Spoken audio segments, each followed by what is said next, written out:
Christ en vous, l'espérance de la gloire. Quand tu es en Christ, ta réalité de ta vie, c'est l'espérance de la gloire. Je sais qu'en Christ, j'ai la gloire. Celui qui est vainqueur, c'est celui qui est en Christ. Amen. À partir de là, tu as une vie nouvelle, où tu vas triompher de toutes choses. Tu marches sur un chemin victorieux, un chemin de conquérant, un chemin de supériorité. Dans tout ce que tu entreprends, tu es supérieur parce que tu as cette mentalité que tu es plus que vainqueur. Tu es chrétien, tu es celui qui a vaincu le monde. Bien-aimé, je t'invite à sortir les cahiers, à sortir les notes. Je sens vraiment aujourd'hui, on va plutôt aller dans l'enseignement. Amen. Je pense aussi que ta vie a dû beaucoup changer ces derniers mois. Parce que tu sais maintenant comment combattre. Tu as compris que la vie chrétienne était un combat. Que le diable essayait de te piéger. Que le diable voulait t'empêcher de prospérer, de grandir. Amen. Bien-aimé, il y a toujours un verset qui me vient aussi. La Bible dit, si toi tu veux prospérer et grandir, la Bible dit que celui qui cache ses transgressions ne peut pas prospérer. Et ça, c'est un secret. Souvent, on accuse le diable. Souvent, on accuse les circonstances. Tu peux accuser ton chef, tu peux accuser tes collègues. Mais la seule personne que tu peux accuser, c'est toi. Parce que tu caches tes transgressions. Tu caches ta façon de marcher. Tu penses que Dieu ne voit pas. Amen. Mais ce qui t'empêche de grandir et de progresser, c'est les transgressions. La Bible dit, celui qui les avoue et qui les délaisse, obtient miséricorde. Amen. Marchons dans la miséricorde de Dieu, pas dans le cache-cache. Le seul qui est pénalisé, c'est toi, c'est pas Dieu. Amen. J'aime souvent expliquer ça. Tu penses que tu blesses Dieu, tu penses que tu fais ci, que tu fais ça, mais Dieu, il restera sur son trône. Amen. Dieu, il restera divin. Ça ne va pas changer. Mais Dieu, il a tout accompli pour toi. Il a dit, je vous ai tant aimé qu'il a fait ça. Il n'a même pas fait ça pour lui. Il a fait par amour qu'il avait pour toi. Alors saisis vraiment profondément l'amour de Dieu. J'ai aimé ce que la sœur nous a donné comme verset, et j'en reparle. J'ai combattu le bon combat. J'ai achevé la course. Ça, c'est vraiment un objectif que nous devons nous fixer pour notre vie. À la fin, est-ce que tu pourras parler comme ça? Ou bien tu penses négocier avec Dieu? Quand on arrivera dans ces temps-là, j'ai envie de dire, la négociation, ça sera fini. Car tu arriveras dans ces temps-là, ça sera le jugement. Amen. Ça ne sera pas un temps de grâce. Amen. Car tout sera amené en jugement. Et Paul, dans sa fin, pouvait dire qu'il avait combattu le bon combat. Il avait achevé la course. Et qu'est-ce qu'il avait fait dans ce combat et dans cette course? Il avait gardé la foi. Amen. Il avait gardé les paroles du Christ. Car la Bible nous définit la foi que c'est ce qu'on entend de la parole du Christ. Ça, c'est déjà des choses que tu peux marquer. Note des petits mots, note des petits trucs. Il est temps que tu grandisses. Je préparais pour la prédication, je naviguais dans plein de versets, mais je me dis, mais personne ne lit la parole de Dieu. Si on lisait la parole de Dieu, nos vies ne seraient pas comme ça. Amen. C'est clair. La parole, elle est claire. Je dis toujours, la parole, elle est facile, c'est l'homme qui est compliqué. Amen. Dieu, il dit, je t'aime, Damien. Et Damien, il va commencer à douter. Ouais, mais t'as vu ce que je fais? Non, mais regarde, je suis pas assez beau, je suis pas assez intelligent, je marche pas assez bien, je fais ci, je fais ça. Et Dieu, il dit, je te demande pas de débattre. Je te dis une affirmation que je t'aime. Amen. Mais on n'arrive pas à le saisir. C'est souvent la même chose dans les couples, ou dans le mariage. Il y a un garçon qui vient te dire, je t'aime. Toi, tu dis, non, mais il m'aime pas, non, il ne me connaît pas, non, ceci, cela. Tu rejettes l'amour. Et souvent, nous sommes à rejeter l'amour de Dieu parce qu'on veut réfléchir. On veut presque prendre Dieu à lui-même. Non, mais Dieu, toi, tu es saint, alors si je ne suis pas saint, comment tu peux m'aimer? Mais si Dieu te dit qu'il t'aime, c'est qu'il a déjà réglé le problème de la sainteté. Amen. C'est des choses que nous devons comprendre. Nous voulons justifier Dieu. Des fois, on est comme un petit peu dans la religion musulmane où on défend Dieu. Amen. Moi, je pense que Dieu est assez puissant pour se défendre tout seul. Il nous dit même, ne te défends pas, c'est moi qui vais te défendre. Mais si toi, tu commences à te défendre, moi, je n'interviens pas là-dedans. Amen. Donc, c'est des choses, nous devons vraiment liser la Bible. Aujourd'hui, la semaine prochaine, si vous pouvez lire 1 Jean, c'est pas très grand, 1 Jean. Il y a 5 chapitres, je crois. 1 par jour. J'espère que ce n'est pas trop vous demander. 1 par jour. 5 à 1 quart d'heure par jour. Est-ce qu'on peut consacrer ça à Dieu? Bien aimé, élevez. Élevez votre temps, élevez votre présence que Dieu veut avec vous. Amen. Je dis toujours, quand tu es amoureux, tu veux toujours être avec cette personne. C'est pour ça qu'à la fin, Dieu dit, revenez à votre premier amour. Au début, vous passiez du temps avec moi, maintenant, vous ne passez plus du temps avec moi. C'est pour ça qu'il dit, revenez à votre premier amour. Tu étais tellement heureux au début, et maintenant, tu ne l'es plus. Mais est-ce que Dieu a changé? Non. C'est des fois ce que tu mets dans ta tête. Amen. Ayez une foi pure. Paul dit, j'ai gardé la foi. Il a gardé la confiance. Il ne s'est pas tracassé. Il restait sauvé par Christ. Alors il a gardé ça tout le long de sa vie. Même quand il était pauvre, même quand il était riche, il gardait qu'il était sauvé par Christ. Même quand il avait faim, même quand il avait dans l'abondance, il gardait que c'était Christ. Le seul motif de sa vie, c'est d'avoir confiance en ce que Dieu avait accompli. Amen. J'ai envie de trop vous prêcher, je ne sais pas comment ça va faire. Amen. Le verset d'aujourd'hui, je crois qu'il est affiché ou il va être affiché. Nous saluons aussi le pasteur Pedro qui nous suit par Zoom. Je vous bénis encore tous dans le nom de Jésus. Nous pensons à ceux qui n'ont pas pu aussi assister au culte parce qu'ils travaillent, parce qu'ils ont des soucis. Vraiment que le Seigneur soit avec eux, nous pensons fortement à eux. Nous allons lire Apocalypse 3, 21. Je vais terminer par le 22. Apocalypse 3, 21. On va se lever pour honorer la parole de Dieu. Apocalypse 3, 21, 22. Le vainqueur, je le ferai siéger avec moi sur mon trône.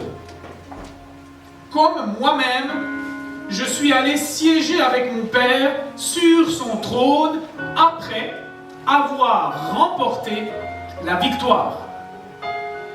Que celui qui a des oreilles écoute ce que l'Esprit dit à l'Église. Amen. Vous pouvez prendre place. Apocalypse nous parle vraiment de la finalité. Et c'est important de connaître la finalité, la fin d'une chose, la finalité d'une chose, pour savoir comment se comporter. Amen. Si tu sais que tu viens aux entraînements, si tu sais que tu démontres ce que tu sais faire sur un terrain, ben tu joueras. Amen. Donc c'est les choses qui sont mises avant. Maintenant c'est à toi de venir aux entraînements. C'est à toi de démontrer que tu as vraiment ta place dans l'équipe. Amen. Quand on arrive à cette fin, nous voyons que Dieu parle de vainqueur. On a beaucoup parlé tous ces mois. Hein. Là peut-être tu es en train de te dire, ah, j'aurais dû prendre un peu plus de notes. Et surtout, j'aurais dû relire mes notes. Amen. Parce que là, on parle de vainqueur. Peut-être dans ta tête, tu ne sais même pas si tu es vainqueur ou pas vainqueur. Amen. Pourtant, on a lu plein de versets qui nous parlent de ça. À ces vainqueurs, il les fera siéger avec lui, comme lui-même est assis à côté de son Père. Amen. Jésus est venu sur cette terre. Tu connais un petit peu son parcours. Sinon, je t'invite vraiment, lis la Bible. Parce que si lui, il a fait un parcours, et dans ce parcours, il s'est déclaré vainqueur. Et dans ce parcours, il a déclaré, j'ai remporté la victoire. Et quand à la fin de ce parcours, il est allé s'asseoir vers son Père. Et il dit à ceux qui font la même chose que lui, il les appellera vainqueurs, parce qu'ils auront remporté la victoire. Amen.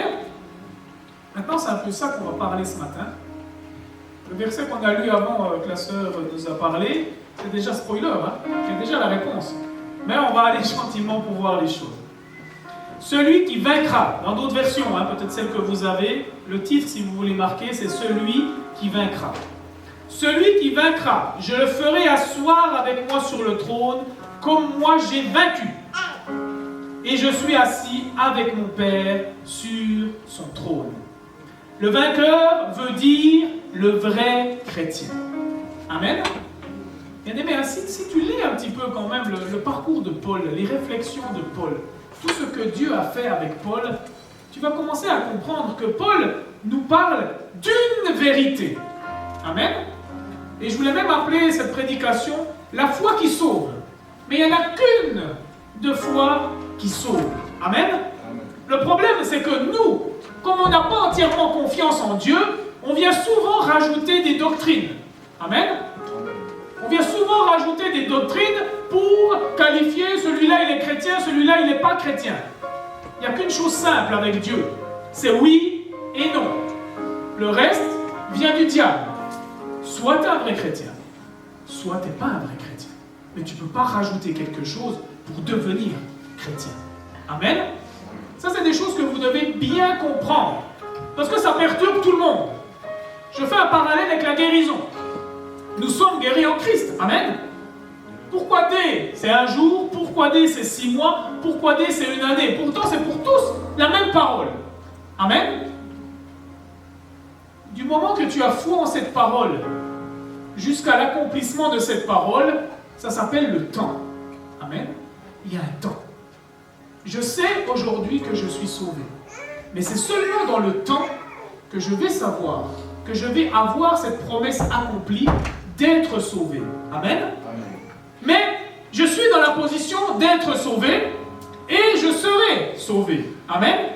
C'est la même chose pour la guérison. C'est pour ça que je dis que c'est dans le temps.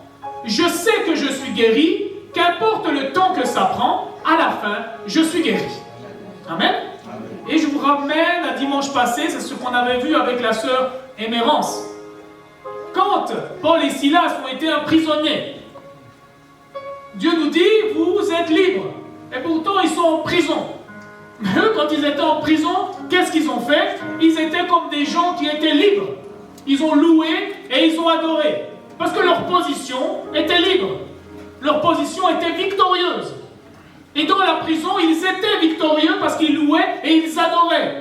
Et la finalité, c'est quoi? Eh bien, ils sont sortis de la prison et ils étaient victorieux. Le problème que je suis en train d'expliquer, c'est quand on rajoute des oui mais.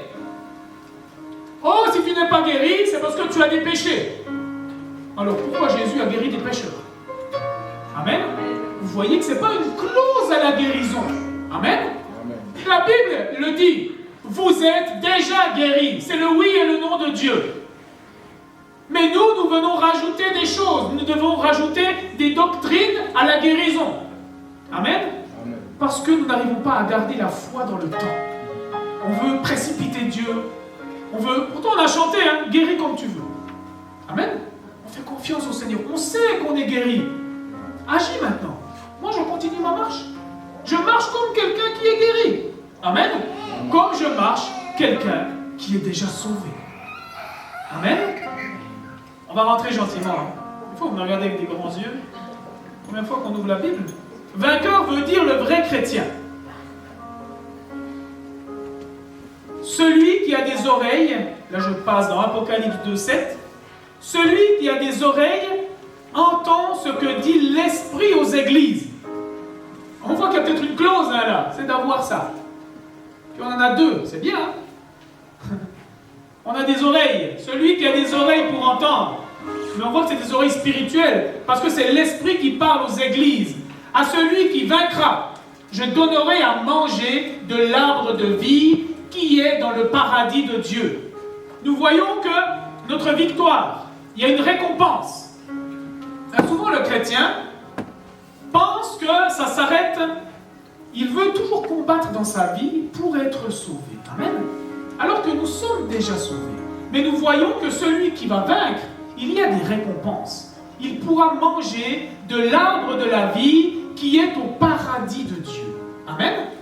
Nous voyons que celui qui garde cette victoire, il y aura un paradis pour lui. Et dans ce paradis, il pourra manger l'arbre de la vie. On enseigne. Apocalypse 22, 1 à 2. C'est un verset qu'on a lu, je crois que c'était avec le pasteur Pedro, ou je ne sais plus, il y a peut-être le frère Adrien qui en avait parlé. Apocalypse 22, 1 à 2, j'avance. Et il me montra un fleuve d'eau de la vie, limpide comme du cristal, qui sortait du trône de Dieu et de l'agneau, au milieu de la place de la ville, et sur les 2 bords du fleuve, il y avait un arbre de vie, qui produisait 12 fois des fruits, rendant son fruit chaque mois. et dont les feuilles servaient à la guérison des nations. Amen.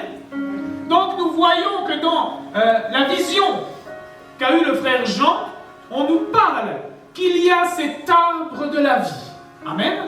Donc on comprend que celui qui est un véritable chrétien, qui vaincra, il recevra à manger de cet arbre. Donc on comprend bien que cette personne sera dans le paradis de Dieu, dans cette ville où il y a un trône de Dieu et le trône de l'agneau, et au milieu, il a cet arbre de vie qui produit la guérison pour les nations. Amen. Cet arbre, on le voit encore dans Genèse 2 au verset 9. L'Éternel Dieu fit pousser du sol des arbres de toute espèce, agréables à voir et bons à manger. Et l'arbre de la vie était au milieu du jardin, et l'arbre de la connaissance du bien et du mal. Donc on voit que cet arbre était déjà même présent dans le paradis terrestre. Amen. Cet arbre, c'était ce qui donnait la vie éternelle à l'homme. Amen. Quiconque était continuellement en train de manger ce fruit, la vie éternelle se manifestait en lui. Amen.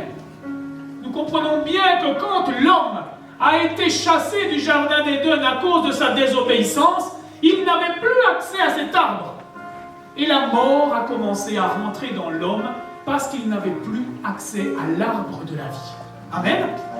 Mais nous, qui sommes vainqueurs, des fois j'ai envie de lâcher trop de versets, plus que vainqueurs, amen, nous aurons la possibilité, à ceux qui sont des vrais chrétiens, de manger l'arbre de la vie. Cela nous démontre bien que dans le paradis, c'est les gens qui auront une vie éternelle.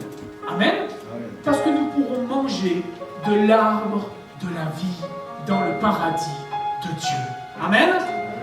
Je voulais vous enseigner pour vous réconforter qu'il y a des récompenses à ceux qui ont vaincu l'arbre de vie. Être chrétien, c'est être un vainqueur. C'est pour ça qu'on va lire pas mal dans 1 Jean. On va voir que Jean, il développe qui est vainqueur. On va comprendre par plusieurs versets bibliques que veut dire vainqueur. Il y a un exemple assez simple. Un pommier ne produira que des pommes. Amen. Et on est en train de parler, vrais chrétiens, c'est les vainqueurs. Et les faux chrétiens, c'est ceux qui ont perdu. Amen. C'est pour cela qu'on va voir si vous êtes des vainqueurs. Amen. C'est la question à se poser, non? Amen. Être chrétien, c'est être un vainqueur selon Jean. 1 Jean 5, 4. 1 Jean 5, 4. Parce que tout ce qui est né de Dieu triomphe du monde. Et la victoire qui triomphe du monde, c'est la foi. Amen. Tout ce qui est né de Dieu. Je ne pense pas qu'il faut que je reparle de la nouvelle naissance. C'est des choses qu'on a déjà bien expliquées. Ça ne doit plus être un mystère pour vous. Quand tu es né de Dieu, quand tu es engendré par l'amour de Dieu en Jésus-Christ, quand tu es mort à la croix, tu es né de Dieu. À partir de là, qu'est-ce qui se passe? Tu triomphes du monde. Et la victoire qui triomphe du monde, c'est quoi? C'est la foi. C'est-à-dire que dès que tu rentres dans le processus de la foi, tu es vainqueur du monde. Dès que tu reçois Jésus-Christ, dès que tu as compris, et ça on va en parler encore après, dès que tu as compris pourquoi Jésus est le Messie, à partir de là, tu es vainqueur. Si tu accordes une foi sincère. J'ai envie de vous dire, le vrai chrétien, parce que ça vous perturbe, je suis sûr déjà, le vrai chrétien, c'est celui qui a une foi sincère. Trop d'églises ont amené des explicatifs pour notre salut, parce qu'il y a un grand problème. Je ne peux pas rentrer dans la vie de mon frère pour savoir s'il est sincère. Amen. Qu'est-ce que je sais de votre sincérité? Je peux vous regarder, je n'arrive pas à voir votre sincérité. Amen. Dieu seul peut voir notre sincérité. Mais ce n'est pas parce que je ne vois pas la sincérité qui est dans mon frère que je dois inventer de fausses doctrines pour contredire l'évangile de paix et amener des choses différentes à ce que Dieu présente dans sa parole. Amen. La Bible est claire, quand tu es né de Dieu, quand tu as la foi à celui qui a triomphé du monde, tu es vainqueur. Amen. Jean définit clairement qui sont ces chrétiens victorieux. Ce sont tous ceux qui croient que Jésus-Christ est le Fils de Dieu, avec tout ce que ça implique. Amen, je ne rentre pas là-dedans. Tous les véritables croyants triomphent du monde. Triompher veut dire conquérir, avoir la victoire, la supériorité, la puissance conquérante, et désigne une réalité supérieure conduisant à un succès écrasant. Amen. Amen. Celui qui triomphe, il n'aura aucun échec dans sa vie. Amen. Tu es de ceux qui triomphent. On nous parle de plus que vainqueur. Tu es plus que vainqueur dans tout ce que tu entreprends. Tu ne l'es pas parce que tu ne le crois pas. Un vainqueur, c'est quelqu'un qui est conquérant. C'est pour ça que le pasteur, souvent, il vous parle. C'est cette volonté. Vous devez vous engager. 9h30, c'est 9h30. Engage-toi, sois un conquérant. C'est la louange et l'adoration, c'est la part de Dieu. Je ne sais pas qui on est pour retenir les cadeaux de Dieu. La louange et l'adoration, c'est notre principal d'aujourd'hui. C'est ça, c'est pour Dieu. Il est tout puissant, je le crains. Je suis là à la louange et à l'adoration. Amen.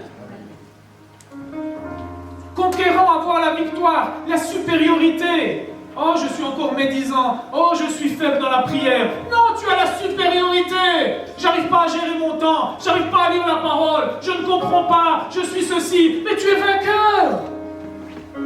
Comme la sœur vous l'a expliqué, c'est parce que vous ne le savez pas. Vous ne prenez pas conscience de ça.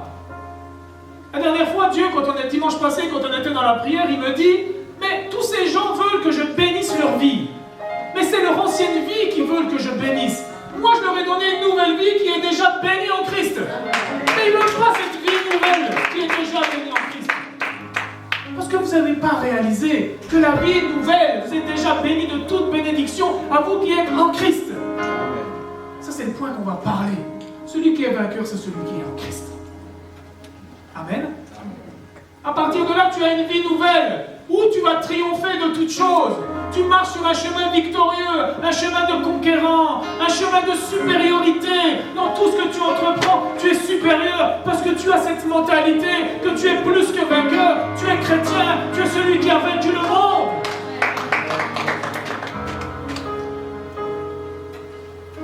Conduisant à un succès écrasant. La victoire est totale. Elle implique la défaite de l'ennemi d'une manière évidente pour tous. Jésus a employé aussi ce verbe pour parler de lui-même. Jean 16, 33. On verra que Jésus a parlé de lui-même. Il parle de nous, mais il parle aussi de lui. Jean 16, 33. Je vous ai dit ces choses afin que vous ayez la paix en moi. Vous aurez des tribulations dans le monde. Bien-aimés, je le répète, vous aurez des tribulations dans le monde. Mais prenez courage, j'ai vaincu le monde. C'est pas parce que tu as des tribulations que tu n'es pas vainqueur. Mais Jésus dit, j'ai courage, j'ai vaincu déjà le monde. Même dans la souffrance, quand tout le monde me rejette, quand il n'y a rien qui marche, j'ai toujours une attitude de vainqueur. Parce que Jésus a vaincu le monde. Donc il y aura des tribulations. Stabilobos, tribulation, il va chercher. On parlait avec l'ancien Adrien, on disait oui, il y a des maladies, oui, il y a des épreuves, oui, il y a des souffrances qui interviennent. Mais comment on réagit? Souvenez-vous encore avec la sœur Émérance, on a parlé de ça. Ils étaient en prison, mais il y avait un but pourquoi ils étaient en prison. Toi, quand il t'arrive une tribulation, quelque chose de difficile, tu baisses les bras, tu commences à te plaindre, à murmurer. Hein, ça, c'est la prédication que j'avais faite sur « Gardez votre délivrance ». Quand Israël a été libéré de l'Égypte, dans le désert, ils ont fait quoi? Ils ont murmuré, ils se plaignaient. Et toi, dans le plus que vainqueur, tu es aussi à te plaindre. Tu es aussi à rouspéter. Ce qui est terrible quand même, c'est qu'ils ont dit « Élisons un chef et retournons en Égypte ». Peut-être qu'un jour, il y a des gens qui vont se lever à l'église. « Oh, mais j'en ai marre de leur plus que vainqueur et leur salut par la grâce. Allez, venez, on se lève, on quitte l'église. On retourne dans le monde. » Moi, dans le monde, dans la tribulation, on avait du melon. Mais là, c'est dur, je suis tout seul, ma famille m'a abandonné, mes collègues me jugent. Oh, je leur casse les pieds avec Jésus, ma famille, je leur casse les pieds avec Jésus. Mais Seigneur, j'ai que ça. Non, c'est trop dur, Seigneur. Moi, je vais dans le monde, il faut que je retrouve des copains, il faut que je me rabiboche avec ma famille. Non, c'est trop dur. Élisons un chef. Papa Adrien, tu veux être notre chef, on retourne dans le monde. Bien aimé, c'est terrible. Déjà, je pense celui qui était dans le désert, quand on s'approche de lui et on lui dit « Tu veux pas être notre chef pour nous conduire en Égypte ?» Le gars, il a dû se dire « Mais j'ai comme ça une attitude rebelle vis-à-vis de Moïse pour qu'il veuille le m'élire chef. » Amen. C'est terrible. Les tribulations, tu en auras. C'est Jésus qui dit, hein. Donc je pense qu'on peut y accorder crédit. Mais prenez courage. Vous savez, il y a toujours un verset qui vient, Josué 1,8. Prends courage et fortifie-toi. Bien aimé, quand je suis fatigué, quand c'est difficile, la seule chose que Dieu me donne, c'est prends courage et fortifie-toi. J'aurais peut-être envie d'autre chose, moi. Mais la seule chose qu'il me dit, c'est prends courage et fortifie-toi. C'est-à-dire, je sais que je suis vainqueur. Christ m'a donné la supériorité. Je sais que je suis le triomphant. C'est ça, prendre courage. C'est ça, s'encourager. Dieu, il t'a déjà tout donné. C'est pas encore Dieu qui va dire, prends courage, Papa Adrien, tout va bien se passer, je suis avec toi. Il t'a déjà donné la parole. Alors le Saint-Esprit va te rappeler juste, prends courage et fortifie-toi. Je me fortifie. On se fortifie avec la parole de Dieu. Amen. Il faut la connaître pour se fortifier avec la parole de Dieu. C'est grâce à leur union avec Jésus-Christ que les croyants ont part à sa victoire sur le monde. Amen. Vous savez, ça je vous le répète souvent, toutes ces choses, on peut seulement les obtenir quand on est en Christ. Amen. Nous devons bien comprendre qu'est-ce que ça veut dire être en Christ. Mais dans toutes ces choses, c'est ce que je vous ai dit avant, nous sommes plus que vainqueurs par celui qui nous a aimés. Amen. Mais déjà, si tu doutes que Dieu t'aime, comme j'ai donné l'exemple avec Damien, si tu doutes déjà que Dieu t'aime, comment tu peux être plus que vainqueur? Parce que nous sommes seulement plus que vainqueurs par celui qui nous a aimés. Mais si tu doutes de l'amour de Dieu, si tu doutes que Dieu est amour, la victoire n'habite pas en toi. Amen. Parce que tu es plus que vainqueur par celui qui t'a aimé. À cause de Jésus-Christ, à cause de l'amour de Dieu, tu es plus que vainqueur. Pas parce que tu es exceptionnel, pas parce que tu es intelligent, pas parce que tu es bien habillé, par celui qui t'a tant aimé. Amen. Ça doit nous rassurer. Il n'y a pas de critères. Dieu a aimé le monde. Il n'y a pas de critères physiques, il n'y a pas de critères de nation. Dieu a tant aimé le monde. Grâce soit rendue à Dieu qui nous a fait triompher en Christ. Nous voyons maintenant ce verset rassemble ces deux points. On nous parle de triomphe, de vaincre, et on nous parle d'être en Christ. Et là, ces deux versets maintenant se rassemblent. J'aime les puzzles de la Bible. Je dis, quand tu lis la Bible, c'est des pièces qui sortent. Et quand tu as toutes ces pièces, au bout d'un moment, tu commences à les assembler et tu vois une vision claire de la parole de Dieu. Amen. C'est pour ça que je dis, je ne comprends pas. On ne doit pas beaucoup lire la Bible. Parce que si tu lirais la Bible, non, ta vie ne serait pas la même. Grâce soit rendue à Dieu, qui nous fait toujours triompher en Christ et qui répand pour nous en tout lieu l'odeur de sa connaissance. Amen. J'ai envie de dire, en plus d'être triomphant et d'avoir tout en Christ, il répand, c'est lui, hein. Il répand en tout lieu. Maintenant, à la maison, dans les lieux secrets, il répand l'odeur de sa connaissance. Dieu répand sur toi la connaissance. Car c'est avec la connaissance renouvelée, ton intelligence entièrement renouvelée, que tu vas connaître ce qui est bon, agréable et parfait pour Dieu. Souvent, tu ne sais pas quelle décision prendre parce que ton intelligence, ta connaissance n'a pas été transformée par la parole de Dieu. Tant que ton intelligence n'est pas transformée par la parole de Dieu, tu vas galérer. Tu ne vas jamais connaître le chemin que tu dois prendre. Mais quand tu es vainqueur, quand tu es en Christ, que tu le sais déjà ça, tu sais que Dieu va te répandre sur toi l'odeur de la connaissance. Quelle est la glorieuse richesse de ce mystère parmi les païens, savoir Christ en vous. L'espérance de la gloire. Amen.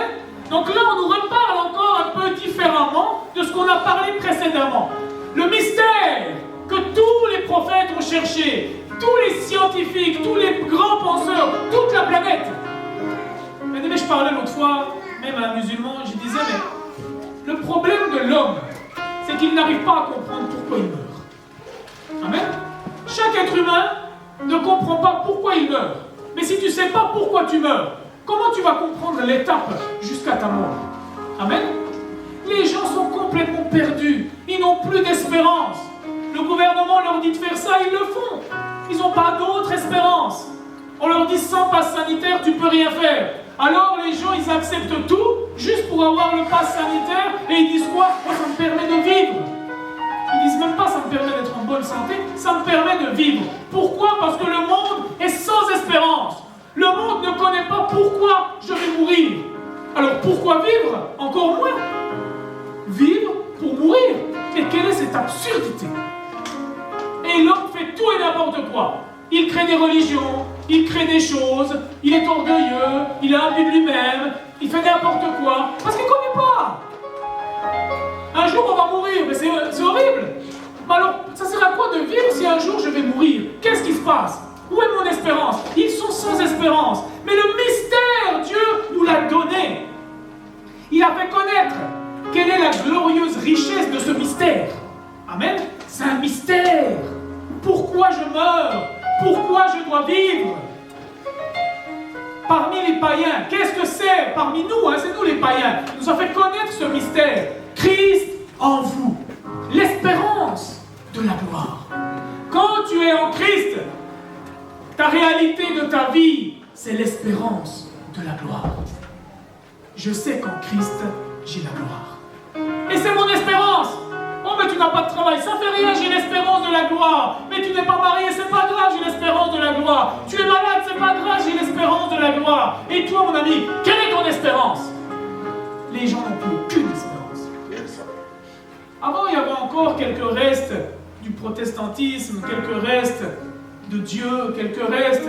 Oh, Dieu seul sait. Mais ils disent plus maintenant ça. La rébellion est trop rentrée, le mal est trop rentré dans l'homme, il ne croit même plus à Dieu. Il ne croit à plus rien du tout. Amen. Il n'y a plus d'espérance. Mais nous, notre espérance, ce mystère que tous, on l'a. Alors réalisez que vous êtes vainqueurs, à vous qui êtes en Christ. Le verbe grec suggère une victoire permanente sur le monde. Amen. Une victoire permanente sur le monde. Ah, le temps, c'est pas un ami. Hein? Le vrai chrétien est celui qui est en Christ. Amen. Maintenant, on va rentrer. Pour savoir, j'aime bien Jean, c'est Jean. Il parle de 2 tests pour savoir si tu es en Christ ou si tu n'es pas en Christ. Amen. C'est pour ça que c'est important de connaître la parole. Pour savoir si tu peux te déclarer du côté des vainqueurs ou bien si tu es encore du côté des perdants. Et il faut que tu changes quelque chose pour être un vainqueur. Amen. Le premier test qu'on va parler, c'est le test de la doctrine. 1 Jean 1 à 4. Je donne un exemple simple qu'on va voir. Pour avoir ton permis de voiture, il te faut la théorie et la pratique. Quand tu as la théorie et quand tu as la pratique, tu as ton permis de voiture. Amen. Et on verra que la vie chrétienne, c'est la même chose. Quand tu as la théorie, la doctrine, et quand tu as la pratique, marcher selon Dieu, tu as la vie éternelle.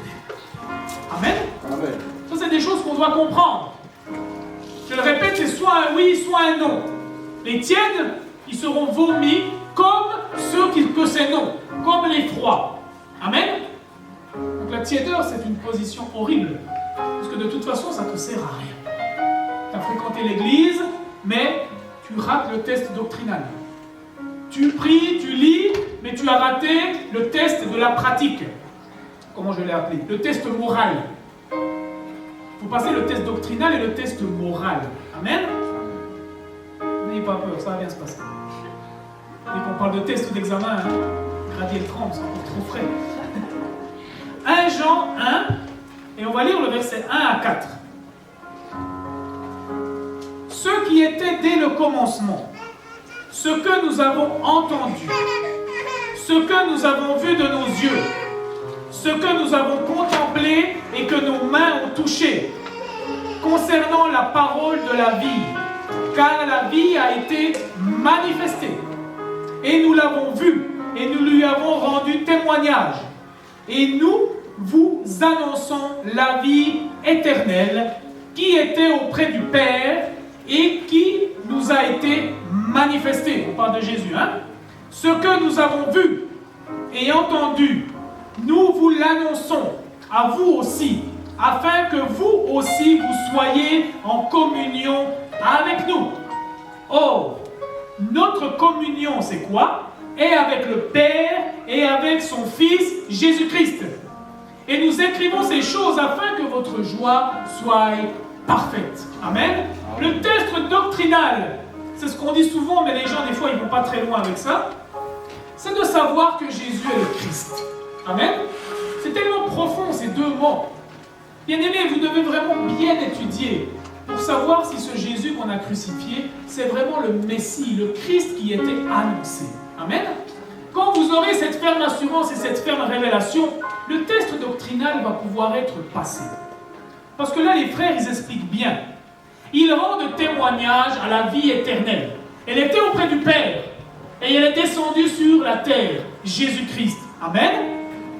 Nous qui avons vu et entendu, nous vous l'annonçons. C'est pour ça que, je le répète haut et fort, il n'y a qu'un évangile. Il n'y a pas 2 ou 3 évangiles qui mènent à la vie éternelle. Il n'y a qu'un évangile qui mène à la vie éternelle. Je le répète, Dieu c'est oui, non. Le reste vient du diable. Or, on pense à peu près la même chose. Amen. Amen. Moi, je vais vous dire, Paul, on n'est pas encore des faux stades de Paul. Paul, quand les gens ils amenaient une autre doctrine, il a dit des choses fortes. On va peut-être le lire à la fin. C'est des gens qui ont fait naufrage de la foi. Il dit, je les ai livrés à Satan, afin qu'ils comprennent qu'ils étaient en train d'injurier Jésus-Christ. Amen. Nous voyons donc d'autres doctrines et on est tout gentil avec ces autres doctrines. Mais Paul savait que ces autres doctrines conduiraient les gens en enfer. Et Paul disait, je me suis séparé d'avec eux. Je les ai livrés à Satan, afin qu'ils comprennent que l'évangile qu'ils sont en train de prêcher, c'est un faux. Amen. Déjà, on ne parle pas de faux chrétiens, on parle d'antichrist ou de faux prophètes. Amen. C'est-à-dire un chrétien qui prêche une autre vérité ou un autre évangile qui nous a été donné, directement, il est contre le Christ. Amen. Ferme la parenthèse que je n'avais pas ouverte, je l'ouvre et je la ferme. Amen. Or, notre communion avec le Père et avec son Fils, c'est Jésus-Christ. Donc on comprend qu'un des tests doctrinaux, c'est de comprendre qu'on doit être en communion avec Dieu et avec Jésus-Christ. Amen. Amen. Je continue. Dieu est lumière. Marcher dans la lumière, la confession des péchés, le pardon par Jésus-Christ. Ça, c'est les choses que nous devons connaître dans le doctrinal. Que Dieu est la lumière, qu'il faut marcher dans la lumière, confesser nos péchés et que le pardon s'obtient par Jésus-Christ. Amen. Ça, je vais vite, c'est des choses qu'on a vues dans les affermissements. Mais je veux vraiment vous renforcer que ce que vous avez reçu, c'est ce qui a été donné et c'est la vérité. Amen. 1 Jean, on continue. 1 Jean 1, cette fois-ci on va lire du 5 au 10. La nouvelle que nous avons apprise de lui et que nous vous avons annoncée, c'est de Jésus là qu'ils sont en train de parler. Jésus leur a donné une bonne nouvelle.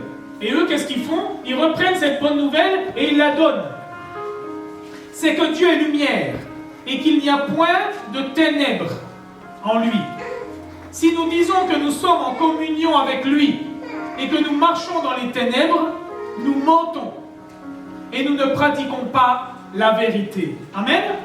C'est-à-dire que ta marche sur cette terre va être totalement différente des autres personnes parce que toi, tu as reçu l'évangile. Et dans l'évangile, c'est de savoir que Dieu est lumière. Et toi aussi, si tu marches dans cet évangile, tu dois marcher dans la lumière. Amen. Si tu ne marches pas dans la lumière, tu es un menteur, tu n'as pas reçu la lumière. Amen. Amen. C'est comme si tu as un flambeau. Quand tu arrives dans une pièce, la lumière, elle t'accompagne. Même quand tu vas dans les ténèbres, tu as la lumière. Amen. Amen. Mais si tu n'as pas cette lumière, tu continues à marcher dans les ténèbres. Amen. Amen. Donc tu dois avoir cette lumière. Mais si nous marchons dans la lumière, comme il est lui-même dans la lumière, nous sommes mutuellement en communion. Amen. Nous voyons que celui qui marche en nouveauté de vie, celui qui marche dans la lumière est en communion avec lui. Et le sang de Jésus, son Fils, nous purifie de tout péché. Amen. Vous voyez que là, on le verra plus loin, ce n'est pas d'être exemple de faute. Comme le pasteur Franco nous répète souvent, le chrétien ne pêche plus, mais on fait des omissions, on fait des fautes. Amen. Donc, si tu fais des fautes, le sang de Jésus-Christ, son Fils, nous purifie de tout péché. Si nous disons que nous n'avons pas de péché, nous nous séduisons nous-mêmes. Dans notre version, c'est nous sommes des menteurs. Et la vérité n'est point en nous. Si nous confessons nos péchés, il est fidèle et juste pour nous les pardonner et pour nous purifier de toute iniquité. Si nous disons que nous n'avons pas de péché, nous le faisons menteur. Et sa parole n'est point en nous. Amen. Si nous sommes sauvés, c'est parce que Jésus a été sans péché. Amen. Il a été sans péché pour des pécheurs. Il a été juste pour des injustes. Si nous disons que nous sommes parfaits, nous sommes menteurs. Amen. Nous continuerons à trébucher, à tomber, à faire des fautes. Mais quand nous faisons ces fautes, nous qui sommes dans la lumière, nous confessons nos péchés et nos fautes, et le sang de Jésus nous purifie. Amen. Amen. Amen. Mais nous avons parlé avant, tu dois marcher dans la lumière. Amen. Marcher dans les ténèbres et continuer à faire des péchés, tu es de toute façon condamné. Amen. Parce que la lumière n'est pas en toi. Mais quand tu marches dans la lumière et qu'il t'arrive de trébucher, tu as l'occasion de te repentir et le sang de Jésus va te purifier. Amen. Si nous disons que nous n'avons pas péché, nous le faisons menteur et sa parole n'est point en nous. Amen. 1 Jean 2, à partir du verset 1. On avance un peu dans 1 Jean.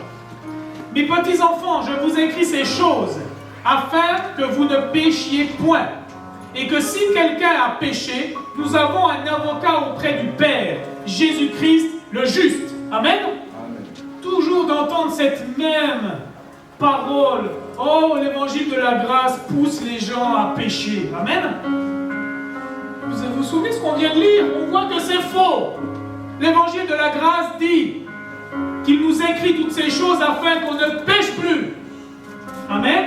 L'évangile de la grâce fait qu'on ne pêche plus. Mais si tu fais une faute, tu as un avocat. Amen. D'autres versets nous disent il y a quelqu'un qui intercède pour nous. Amen. C'est-à-dire que Dieu est juste. Dieu ne tolère pas l'injustice.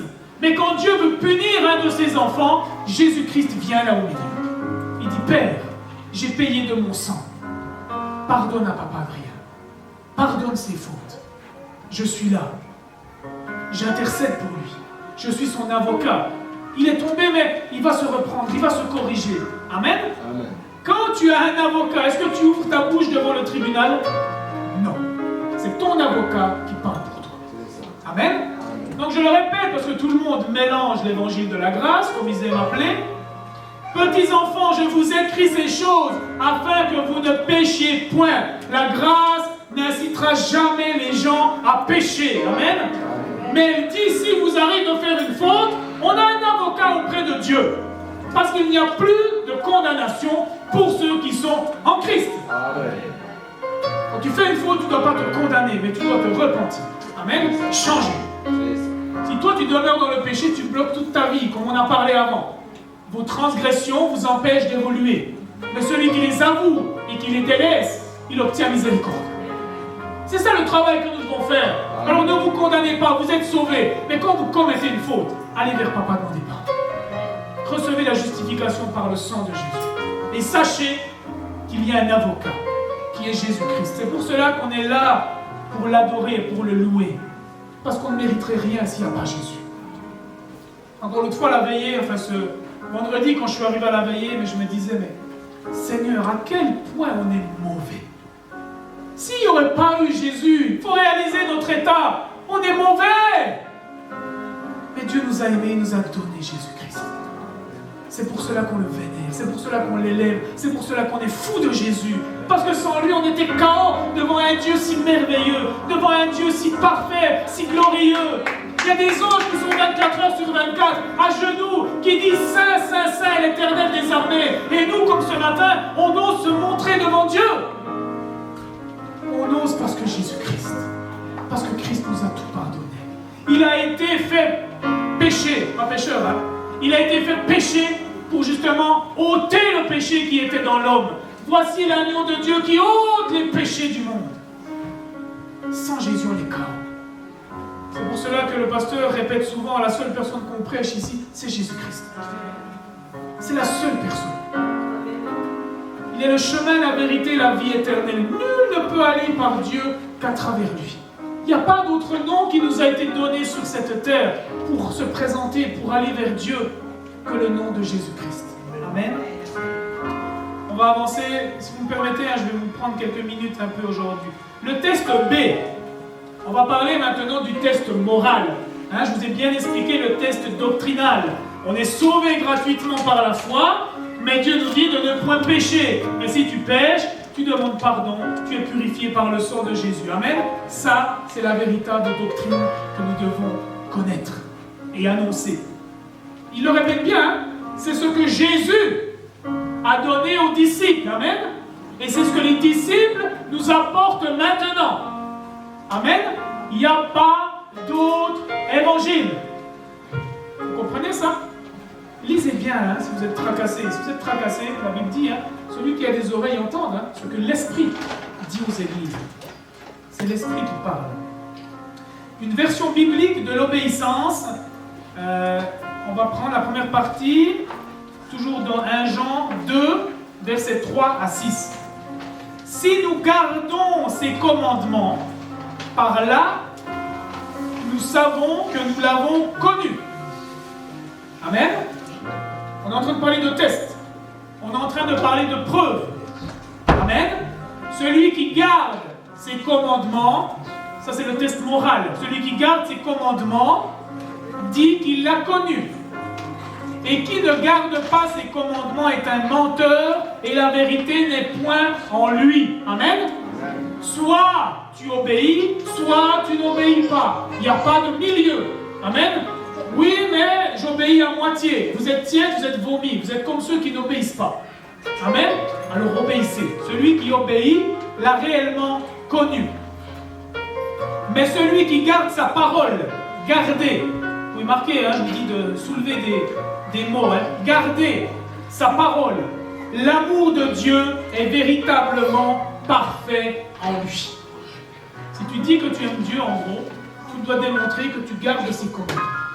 Que tu ne vis plus selon les commandements de ta famille, de ton tribu, de ta nation, de ton sang, de ton éducation, mais que tu vis maintenant selon les commandements que Dieu nous a donnés. Amen.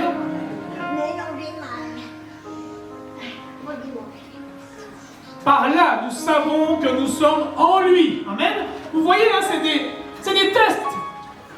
Pour savoir si tu es sauvé ou si tu n'es pas sauvé. Il y a un test. C'est le test moral, là. C'est-à-dire, si ta façon de marcher, on a vu le test doctrinal, c'est la théorie. Maintenant, on parle de la pratique. Si tu marches selon les commandements de Dieu, cela valide que l'amour de Dieu est en toi. Amen.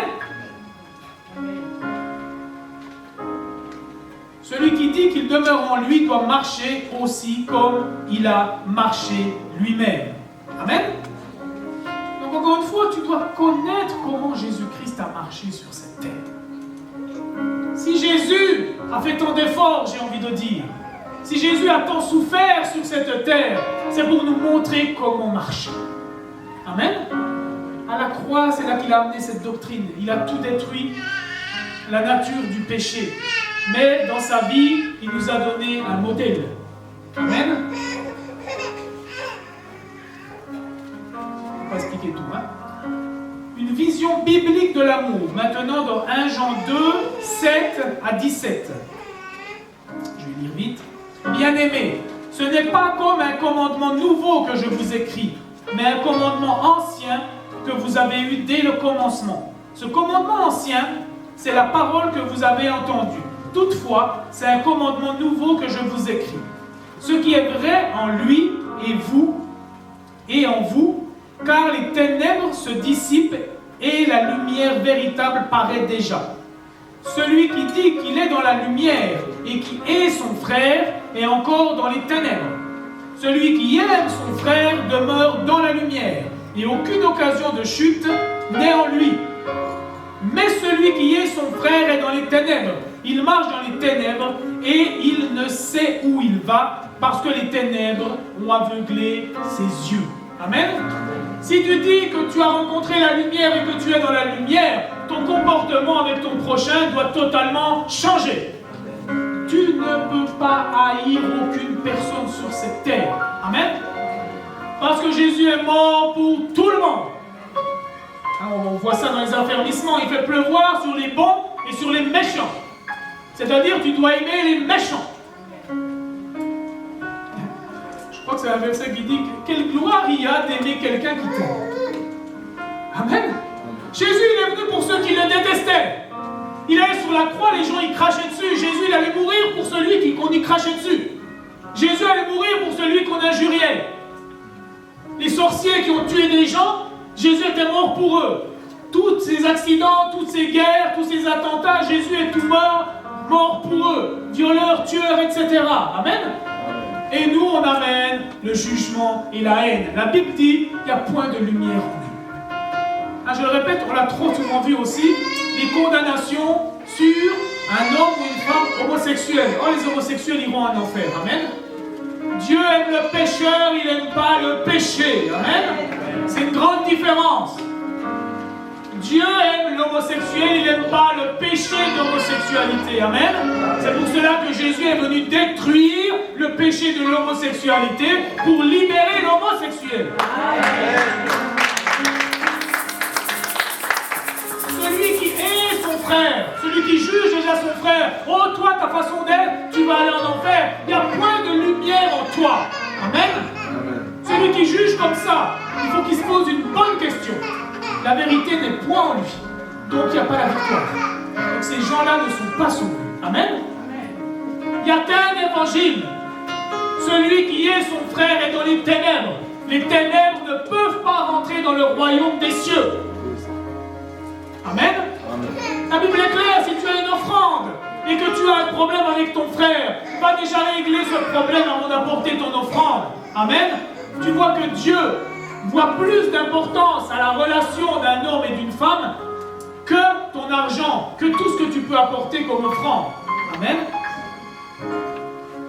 Le temps. Il marche dans les ténèbres et il n'y a